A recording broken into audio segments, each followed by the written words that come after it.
నమస్తే, welcome to one TV news. ముందుగా బులెటిన్లో హెడ్లైన్ చూద్దాం.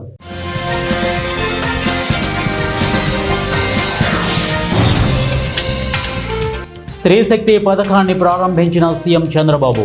హాజరైన డిప్యూటీ సీఎం పవన్ కళ్యాణ్, మంత్రి లోకేష్.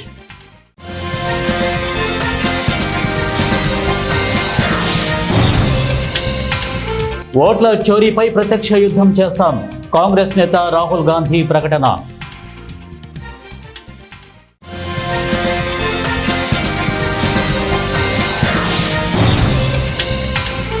జమ్మూ కాశ్మీర్లో క్లౌడ్ బరస్ట్, 65కు చేరిన మృతుల సంఖ్య.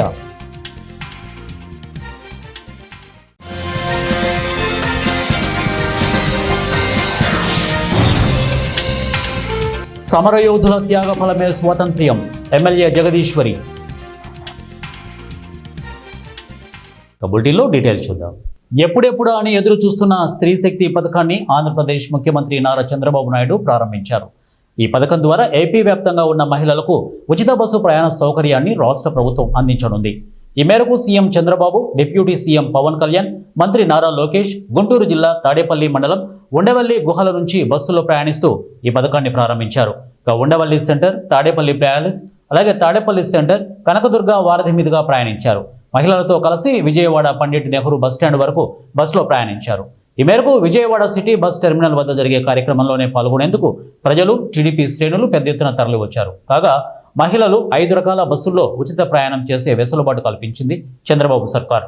పల్లె వెలుగు, ఆల్ట్రా పల్లె వెలుగు బస్సుల్లో మహిళలకు ఉచిత ప్రయాణ సౌకర్యం కల్పించారు. అలాగే city ordinary, express, metro, express బస్సుల్లోనూ మహిళలు ఉచిత ప్రయాణం చేయవచ్చు. ఇక ప్రభుత్వం జారీ చేసిన గుర్తింపు కార్డు చూపించి మహిళలు ఉచితంగా ప్రయాణించే సువర్ణావకాశం కల్పించారు. దేశంలో ఓట్ల చోరీపై తమ ఆందోళన అనేది కేవలం రాజకీయ అంశం కాదని కాంగ్రెస్ పార్టీ అగ్రనేత ఎంపీ రాహుల్ గాంధీ తేల్చి చెప్పారు. ప్రజాస్వామ్యాన్ని, రాజ్యాంగాన్ని, ఒకరికి ఒక ఓటు అనే విధానాన్ని కాపాడుకునేందుకు జరుగుతున్న నిర్ణయాత్మక పోరాటమని స్పష్టం చేశారు. ఓటర్ అధికార యాత్ర ద్వారా ఓట్ల చోరీపై బీహార్ గడ్డపై నుంచే ప్రత్యక్ష యుద్ధం ప్రారంభిస్తున్నామని ప్రకటించారు. ఈ మేరకు రాహుల్ గురువారం ఎక్స్లో పోస్ట్ చేశారు.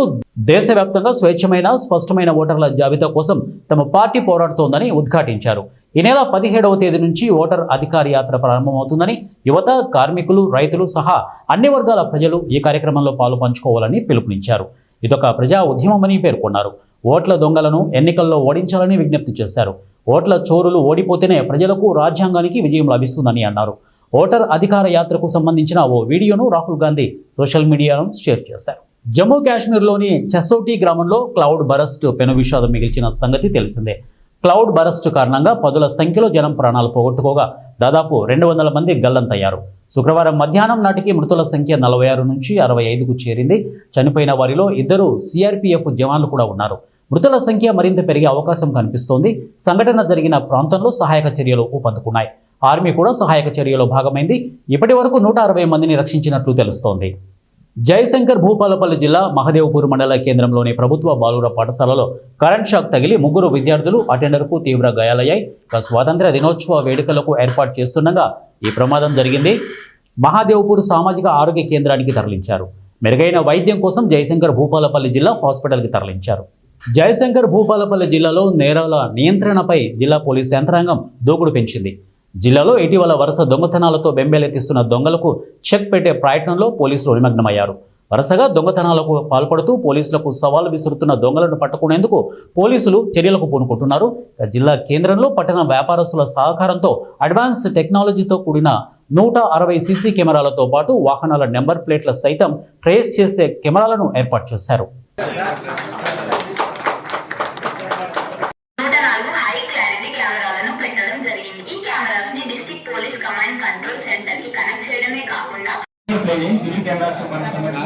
నర్సంపేట పట్టణంలో అత్యాధునిక సౌకర్యాలతో గ్రీన్ స్టార్ హాస్పిటల్ని తెలంగాణ మాజీ మంత్రి తన్నీరు హరీష్ రావు ప్రారంభించారు.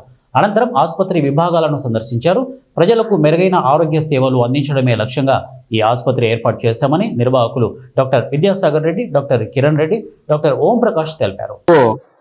న్యూరో సర్జరీ, బ్రెయిన్కి సంబంధించినవి, అలాగే స్పైన్కి సంబంధించిన సర్జరీస్ మరియు యూరాలజీ, కిడ్నీ స్టోన్స్ కానీ, కిడ్నీకి సంబంధించిన స్టంట్స్ కానీ వేయడానికి వీలుగా మనం ఇక్కడ సర్జికల్ యూనిట్ పెట్టుకున్నాము.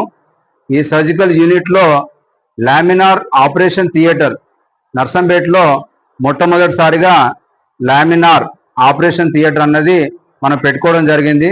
దాని ప్రత్యేకత ఏంటంటే ఇన్ఫెక్షన్స్ తక్కువ ఉండడంతో పాటు ఎన్ని గంటలు ఆపరేషన్ చేసినా కూడా అటు పేషెంట్కి కానీ డాక్టర్కి కానీ ఇబ్బంది కలగకుండా ఇన్ఫెక్షన్స్ తక్కువ. ప్రజలకు మెరుగైన పోలీస్ సేవలు అందించడానికి నూతన పోలీస్ సర్కిల్ కార్యాలయాన్ని ప్రారంభించినట్లు భూపాలపల్లి ఎమ్మెల్యే గండ్ర సత్యనారాయణరావు తెలిపారు. నియోజకవర్గంలోని ఘనపురం మండల కేంద్రంలో రేగొండ, కొత్తపల్లి, గోరి అలాగే ఘనపురం మండలాలను కలుపుతూ ఇటీవల నూతన పోలీస్ సర్కిల్ కార్యాలయాన్ని ప్రతిపాదించారు. నేడు జిల్లా ఎస్పీ కిరణ్ ఖారే, జిల్లా కలెక్టర్ రాహుల్ శర్మతో కలిసి ప్రారంభించామని, నూతన సీఐగా కరుణాకర్ రావును నియమించినట్లు ఎమ్మెల్యే గండ్ర సత్యనారాయణరావు తెలిపారు. కళ్యాణదుర్గం పట్టణంలోని శ్రీ వివేకానంద హైస్కూల్లో స్వాతంత్ర దినోత్సవ వేడుకలు ఘనంగా జరిగాయి. పాఠశాల ప్రాంగణంలో కరెస్పాండెంట్ సునీత సంగప్ప జాతీయ పతాకాన్ని ఆవిష్కరించారు. ఈ సందర్భంగా విద్యార్థులు దేశభక్తి గీతాలు, నృత్యాలు, ప్రసంగాలతో దేశభక్తి ఉత్సాహాన్ని ప్రదర్శించారు. అకాడమిక్ డైరెక్టర్ నరసింహాచారి మాట్లాడుతూ, మన స్వాతంత్ర సమరయోధుల త్యాగాల వల్లనే మనం ఈరోజు స్వేచ్ఛగా జీవిస్తున్నాం. దేశాభివృద్ధి కోసం ప్రతి ఒక్కరూ తమ వంతు కృషి చేయాలని పిలుపునిచ్చారు. మెదక్ జిల్లా వెల్దుర్తి మండలం మేల్లూరు గ్రామంలో నర్సాపూర్ మాజీ ఎమ్మెల్యే చిలుముల మదన్ రెడ్డి పర్యటించారు. గ్రామానికి చెందిన తంగళ్లపల్లి ఊర్మిళ అంజిరెడ్డి దంపతుల నూతన గృహప్రవేశ కార్యక్రమంలో ఆయన పాల్గొన్నారు.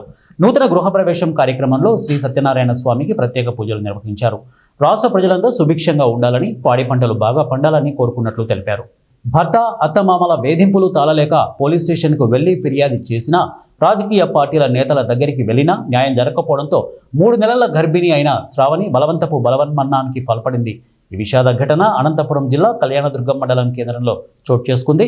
శ్రావణి తన పుట్టింట్లో ఫ్యాన్కి చీరతో ఉరివేసుకుని చనిపోయే కొద్ది క్షణాల ముందు తన బాధను ఫోన్లో వాయిస్ రికార్డ్ చేసి ఇక సెలవు అంటూ ఉరివేసుకుంది. ఫోన్లో శ్రావణి మాటలు వింటున్న అందరికీ కంట కన్నీరు వస్తున్నాయి. ప్రభుత్వం, స్వచ్ఛంద సంస్థలు మహిళలపై జరుగుతున్న అఘాయిత్యాల పట్ల ఎన్ని విధాలుగా జాగ్రత్తలు తీసుకుంటున్నా ఎక్కడో ఒకచోట భర్త, అత్తమామల వేధింపులు నిత్యకృత్యమవుతున్నాయని ఈ సంఘటనను బట్టి తేటతెల్లమవుతోంది. బాధిత కుటుంబ సభ్యుల వివరాల మేరకు 3 ఏళ్ల కిందట శ్రావణికి ఇదే గ్రామానికి చెందిన శ్రీనివాసులతో వివాహం జరిగింది. మొదటి 6 నెలల పాటు అన్యోన్యంగా ఉంటున్న భార్యాభర్తల మధ్య అత్తమామలు గొడవలు సృష్టించారని శ్రావణి తల్లిదండ్రులు ఆరోపిస్తున్నారు. ఇదే విషయమై పలు దఫాలుగా కులపెద్దలతో పంచాయతీలు పెట్టి ఇద్దరికి సర్ది చెప్పి పంపించారు. అయితే తనపై అనుమానం పెంచుకున్న భర్త, అత్తమామలు తనను చంపడానికి కుట్ర చేస్తున్నారని పుట్టింట్లో తల్లిదండ్రులకు ఫిర్యాదు చేసింది. ఇదే విషయమై కళ్యాణదుర్గం పట్టణ పోలీసులకు కూడా ఫిర్యాదు చేశారు. ఫిర్యాదును మరో రకంగా మార్చి భర్త, అత్తమామలకు అనుకూలంగా పోలీసులు వ్యవహరించారని శ్రావణి కన్నీరు మున్నీరుగా విలపించింది. తన కడుపులో పెరుగుతున్న బిడ్డతో పాటు తాను ఈ లోకం నుండి విడిపోతున్నానంటూ కనీసం నా మొదటి బిడ్డకు న్యాయం చేయాలని చేతులు జోడించి వేడుకుంది.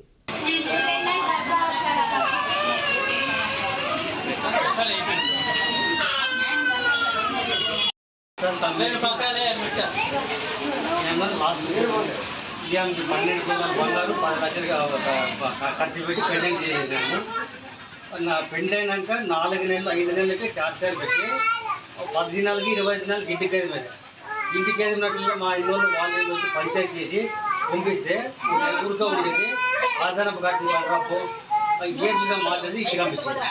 అట్లా 20 పంచాయతీ పోలీస్ స్టేషన్ 4 కంప్లీట్ ఇచ్చినా కూడా పోలీస్ 14 కంప్లీట్లు నాకు ఏమి నాకే వైద్య రామేశ్వరం పూజము పూజము ఎమ్మెల్యే ప్రభుత్వం నాకు ఏమని తీసుకోమంటాడే మొన్న అత్యధికంగా మన 10 రోజుల కింద మళ్ళీ పాప ప్రెగ్నెంట్ అని తెలుసుకున్నప్పుడు అపాయింట్ చేయించుకొని చిత్రింపులు పెట్టేసినారు. మాకు కూడా తెలియకున్నట్లు వచ్చి 6 గంటల తీసుకుంటే వెళ్ళిపోయింది. ఒకసారి పార్వాబాయ్ ఆవిడ ఉండాలని తీసుకుంటే వెళ్ళిపోయినారు. ఒకసారి ధర్మారం రోడ్లు విడిచిపెట్టి వెళ్ళిపోయినారు. ఒకసారి పుల్లదాలు పండ్లనాడ విడిచిపెట్టి వెళ్ళిపోయినారు. ఎవరు రాత్రి 7 గంటల టైంలో. మళ్ళీ సార్ ఇటుకు వచ్చినప్పుడు 2 రోజులు ఇటు పెట్టుకొని రోజు పెట్టుకునేసరికి 2వ రోజు క్యాప్చర్ పెట్టి మాకు వెళ్ళి అడ్డపోయింది. పోయినాక పోయినా కూడా అప్పటి నుంచే కొట్టేది ఏం చేయదు సార్ అంత చేసేది. మళ్ళీ ఇతకు వచ్చి పోలీస్ స్టేషన్ కంప్లైంట్ ఇస్తే వాళ్ళు మేము అపాపం కొట్టాలంటే నేను అడ్డుపోయినాను. మళ్ళీ ఇది కొట్టి కట్టాను అంతా గాయపడుతుంది. మళ్ళీ పోలీస్ స్టేషన్ రిపోర్ట్ ఇస్తే హాస్పిటల్కి పోయి మీరు అడ్మిట్ కాండి, అది వాళ్ళు వచ్చి ఎఫ్ఐఆర్ చేస్తారని చెప్తారు. 79వ స్వాతంత్ర దినోత్సవ వేడుకలు విజయనగరం పోలీస్ పెరేడ్ గ్రౌండ్లో శుక్రవారం అత్యంత ఘనంగా జరిగాయి. ఈ కార్యక్రమానికి ముఖ్య అతిథిగా హాజరైన రాష్ట్ర ఎంఎస్ఎంఈ సెర్చ్ ఎన్ఆర్ఐ వ్యవహారాల శాఖ మంత్రి కొండపల్లి శ్రీనివాస్కు జిల్లా collector doctor B R Ambedkar, SP ఓకుల్ జిందాల్, జేసీఎస్ సేతు మాధవన్ స్వాగతం పలికారు. మంత్రి శ్రీనివాస్ జాతీయ పతాకాన్ని ఆవిష్కరించారు. పోలీస్ పెరేడ్ను పరిశీలించారు. శాంతి కపోతాలను ఎగరవేశారు. సాయుధ దళాల నుంచి గౌరవ వందనాన్ని స్వీకరించారు. జిల్లా ప్రజలకు తమ స్వాతంత్ర దినోత్సవ సందేశాన్ని మంత్రి శ్రీనివాస్ వినిపించారు. జిల్లా అన్ని రంగాల్లో అభివృద్ధి పదంలో దూసుకుపోతోందని మంత్రి శ్రీనివాస్ తమ స్వాతంత్ర దినోత్సవ సందేశంలో పేర్కొన్నారు. చేసిన వారందరికీ హృదయపూర్వక నమస్కారాలు తెలియజేస్తున్నాను. భిన్నత్వంలో ఏకత్వం ప్రతీకగా అయిన సువిశాల భారతమని 78 వసంతాలు స్వతంత్రాన్ని పూర్తి చేసుకొని 79వ వసంతంలోకి అడుగుపెడుతున్న ఈ శుభవేళ ఇక్కడ విచ్చేసిన ప్రజాప్రతినిధులకు, అధికారులకు, సామాజిక కార్యకర్తలకు, స్వతంత్ర సమరయోధులకు, కుటుంబ సభ్యులకు, మీడియా మిత్రులకు ప్రతి ఒక్కరికి కూడా స్వాతంత్ర దినోత్సవ శుభాకాంక్షలు తెలియజేస్తున్నాను. అఖండ భారతదేశపు నలుమూలల ప్రతి భారతీయుని గుండెల్లో మువ్వెన్నెల జెండా రెపరెపల సొబ్బడి వినిపిస్తున్న వేళ మీ అందరి సమక్షంలో స్వాతంత్ర దినోత్సవ వేడుకల్లో భాగస్వామ్యం అయినందుకు ఎంతో సంతోషిస్తున్నాను. ఆజాదీకి మహోత్సవ్ భాగంగా హర్ ఘర్ తిరంగా కార్యక్రమంలో నిర్వహించుకొని మువ్వెన్నెల జెండా ఎగరవేసి మన దేశభక్తిని చాటుకున్నాం. కడప జిల్లా బద్వేలు పట్టణంలోని స్థానిక మున్సిపాలిటీ ఆవరణలో మున్సిపల్ కమిషనర్ నరసింహారెడ్డి ఆధ్వర్యంలో కౌన్సిలర్ల సర్వసభ్య సమావేశం నిర్వహించారు. ఈ సమావేశంలో MLA doctor Sudha, municipal chairman Rajagopal Reddy, కౌన్సిలర్లు, అధికారులు పాల్గొన్నారు. అనంతరం వారు మాట్లాడుతూ బద్వేల్ మున్సిపాలిటీ పరిధిలోని 32వ వార్డు ఎస్సీ పరిధిలోకి రావడం దౌర్భాగ్యమా అని స్థానిక ప్రజలు అంటున్నారంటూ సభ దృష్టికి తీసుకువచ్చారు. ఇక పాలకవర్గం సభ్యుల సూచనలు, సలహాలు పాటించకుండా ఏకపక్షంగా వ్యవహరిస్తున్నారు అంటూ ప్రశ్నించారు. సో ఇప్పుడు దాంట్లో మీరు 9 lakhs అయితే కుందపల్లిలో వాటర్ సప్లై కోసం పెట్టారు కదా. నెక్స్ట్ అజెండాలో నెక్స్ట్ పాయింట్ వాటర్ సప్లై కదా. ఇప్పుడు నేను అడిగినప్పుడు మీరేమో అమౌంట్ రూపాయలు వస్తుందిలే, దాంట్లో కవర్ అవ్వదు అన్నారు. అంటే నేను ఇక్కడ ఈ వచ్చిన ప్రతి మీటింగ్కి అడుగుతున్నాను నేను వాటర్ సప్లై. దాన్నేమో మీరు అమౌంట్ వస్తుందో వేసుకుంటే అవ్వదో లేదు. దీంట్లో ఏదో ఒకటి చేసేస్తే బాగుంటుంది కదా.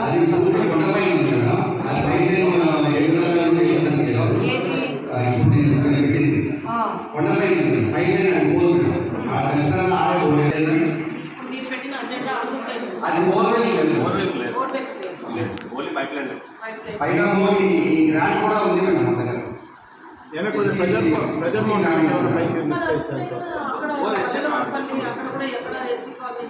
గుమ్మలక్ష్మీపురం మండల కేంద్రం స్థానిక ఎంఆర్ఓ కార్యాలయంలో జరిగిన 79వ స్వాతంత్ర దినోత్సవ వేడుకల్లో స్థానిక ఎమ్మెల్యే జగదీశ్వరి పాల్గొన్నారు. ముందుగా కార్యాలయ ప్రాంగణంలో జాతిపిత మహాత్మా గాంధీ విగ్రహాన్ని ఆవిష్కరించి పూలమాలలు వేసి నివాళులు అర్పించారు. అనంతరం జాతీయ జెండాను ఎగరవేశారు. ఈ సందర్భంగా ఎమ్మెల్యే మాట్లాడుతూ ఎందరో స్వాతంత్ర సమరయోధుల త్యాగ ఫలంగా మనకు స్వాతంత్రం వచ్చిందని అన్నారు. మన దేశ గౌరవానికి ప్రతీకగా నిలిచిన జాతీయ జెండాను ప్రతి ఒక్కరూ గౌరవించాలని పిలుపునిచ్చారు. ఉత్తరప్రదేశ్లో జరిగిన ఓ బైక్ విన్యాసం విషాదకరంగా ముగిసింది. సరదా కోసం చేసిన స్టంట్ ఇద్దరి ప్రాణాలను బలిగొంది. ఢిల్లీ డెహ్రాడూన్ ఎక్స్ప్రెస్ హైవేపై వేగంగా బైకులు నడుపుతూ ఎదురెదురుగా ఢీకొనడంతో 2 వ్యక్తులు మరణించారు. ఈ ప్రమాదం కెమెరాలో రికార్డ్ అవ్వగా ఆ వీడియో సామాజిక మాధ్యమాల్లో వైరల్ అవుతోంది. ఆగస్టు 13న గజియాబాద్ సమీపంలోని ఎక్స్ప్రెస్ హైవేపై 2 వ్యక్తులు బైక్ స్టంట్లు చేసేందుకు సిద్ధమయ్యారు. ఇద్దరు తమ బైకులపై వేర్వేరు దిశల నుంచి ఒకరినొకరు సమీపిస్తూ అతివేగంతో దూసుకొచ్చారు. క్షణాల్లో 2 బైకులు ఒకదానికొకటి ఢీకొన్నాయి. ప్రమాద తీవ్రతకు 2 గాల్లోకి ఎగిరి కింద పడ్డారు. ఈ ఘటనలో తీవ్ర గాయాల పాలైన వారు అక్కడికక్కడే ప్రాణాలు కోల్పోయారు. ఈ ప్రమాదానికి సంబంధించిన దృశ్యాలు చూసే వారిని కలిచివేస్తున్నాయి. మృతులను రోహిత్ అలాగే సుబోధ్గా పోలీసులు గుర్తించారు. ప్రమాదం జరిగిన రహదారి ఇంకా నిర్మాణ దశలోనే ఉందని అధికారులు తెలిపారు. ఈ ఘటనపై కేసు నమోదు చేసుకున్న పోలీసులు దర్యాప్తు ప్రారంభించారు. ఇలాంటి ప్రమాదకర విన్యాసాలకు దూరంగా ఉండాలని యువతకు సూచిస్తున్నారు. బాలీవుడ్ ప్రముఖ నటి ఆలియా భట్ ఫోటోగ్రాఫర్లపై అసహనం వ్యక్తం చేశారు. పికిల్ బాల్ గేమ్ ఆడేందుకు వెళ్లిన నటిని చూసి ఫోటోగ్రాఫర్లు ఎగబడ్డారు. కారులో నుంచి దిగుతుండగా ఫోటోలు తీస్తున్నారు. ఆలియా భట్ లోపలికి వెళ్తుండగా వెనక్కి అనుసరించారు. దీంతో అసహనానికి గురైన ఆలియా వెనక్కి తిరిగి ప్లీజ్ మీకు లోపలికి అనుమతి లేదు, దయచేసి బయటకు వెళ్ళండి అంటూ గేట్ చూపించారు. గేట్ లోపలికి రావద్దని విజ్ఞప్తి చేశారు. ఆపై నటి సహాయకుడు గేట్ వేయడంతో ఫోటోగ్రాఫర్లు బయట నిలవగా ఆలియా లోపలికి వెళ్ళిపోయారు. ఇక లోపల ఆలియా పికిల్ బాల్ గేమ్ ఆడుతుండగా గేటు దగ్గర నుంచే వీడియోలు తీసుకున్నారు. ప్రస్తుతం ఈ వీడియో సోషల్ మీడియాలో వైరల్గా మారగా నెటిజన్లు కూడా నటికి మద్దతుగా కామెంట్లు పెడుతున్నారు. అనుమతి లేకుండా ఫోటోలు తీసే అధికారం లేదని, మితిమీరిన స్వేచ్ఛ ఎప్పటికైనా ప్రమాదమేనని ఆగ్రహం వ్యక్తం చేస్తున్నారు. क्या कर रहा है राजा? गेट के अंदर मत आओ, यहाँ आपका बिल्डिंग नहीं है, प्लीज बाहर आ जा। प्लीज बाहर नहीं, अभी आप जाइए प्लीज, आपका बिल्डिंग नहीं है, आप नहीं आप प्लीज बाहर जाओ, आप सुन नहीं रहे अभी। थैंक यू, मैं आप प्लीज बाहर जाओ, आप नहीं गए हो।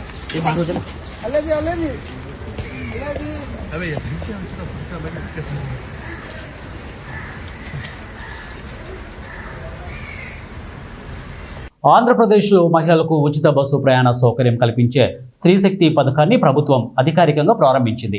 ఈ క్రమంలో ముఖ్యమంత్రి చంద్రబాబు, ఉప ముఖ్యమంత్రి పవన్ కళ్యాణ్, మంత్రి నారా లోకేష్ స్వయంగా ఆర్టీసీ బస్సుల్లో ప్రయాణించి ఉచిత బస్సు ప్రయాణానికి శ్రీకారం చుట్టారు.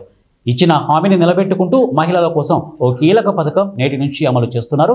ఈ కార్యక్రమం కోసం ఉండవల్లి నుంచి తాడేపల్లి, కనకదుర్గ వారధి మీదుగా విజయవాడ బస్ టెర్మినల్ వరకు చంద్రబాబు, పవన్, లోకేష్ బస్సులోనే వెళ్లారు. వీరితో పాటు బీజేపీ రాష్ట్ర అధ్యక్షుడు మాధవ్, పలువురు ఇతర కూటమి నేతలు కూడా ఈ ప్రయాణంలో పాల్గొన్నారు. మహిళా ప్రయాణికులతో కలిసి ప్రయాణిస్తూ వారి సంతోషంలో పాల్పంచుకున్నారు. సీఎం, మంత్రులు ప్రయాణిస్తున్న బస్సు వెళ్లే మార్గంలో మహిళలు పెద్ద సంఖ్యలో గుమిగూడి తమ సంతోషాన్ని వ్యక్తం చేశారు. దారి పొడవునా మంగళ హారతులతో నీరాజనాలు పలుకుతూ ఘనస్వాగతం పలికారు. థ్యాంక్ యూ సీఎం సార్ అంటూ నినాదాలతో తమ కృతజ్ఞతలు తెలియజేశారు. కూటమిలోని టీడీపీ, జనసేన, బీజేపీ కార్యకర్తలు, నేతలు పలుచోట్ల బాణసంచా కాల్చి సంబరాలు జరుపుకుంటున్నారు. ఎన్నికల సమయంలో ఇచ్చిన కీలక హామీలలో ఒకటైన ఈ పథకాన్ని అధికారంలోకి వచ్చిన వెంటనే అమలు చేయడంపై రాష్ట్ర వ్యాప్తంగా మహిళల నుంచి హర్షం వ్యక్తమవుతోంది. బులెటిన్ ముగించే ముందు హెడ్లైన్స్ మరొకసారి.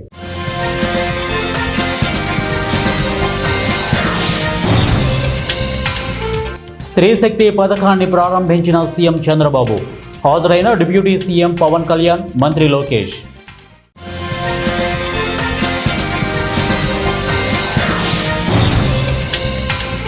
ఓట్ల చోరీపై ప్రత్యక్ష యుద్ధం చేస్తాం, కాంగ్రెస్ నేత రాహుల్ గాంధీ ప్రకటన.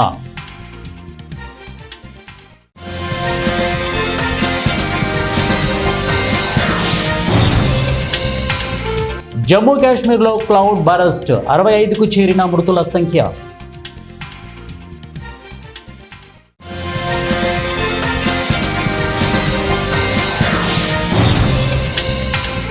సమరయోధుల త్యాగఫలమే స్వాతంత్ర్యం, ఎమ్మెల్యే జగదీశ్వరి. ఇవి బులెటిన్ అప్డేట్స్. నెక్స్ట్ బులెటిన్లో కలుద్దాం. Until then keep watching 1 TV news. ప్రతిక్షణం ప్రజల పక్షం.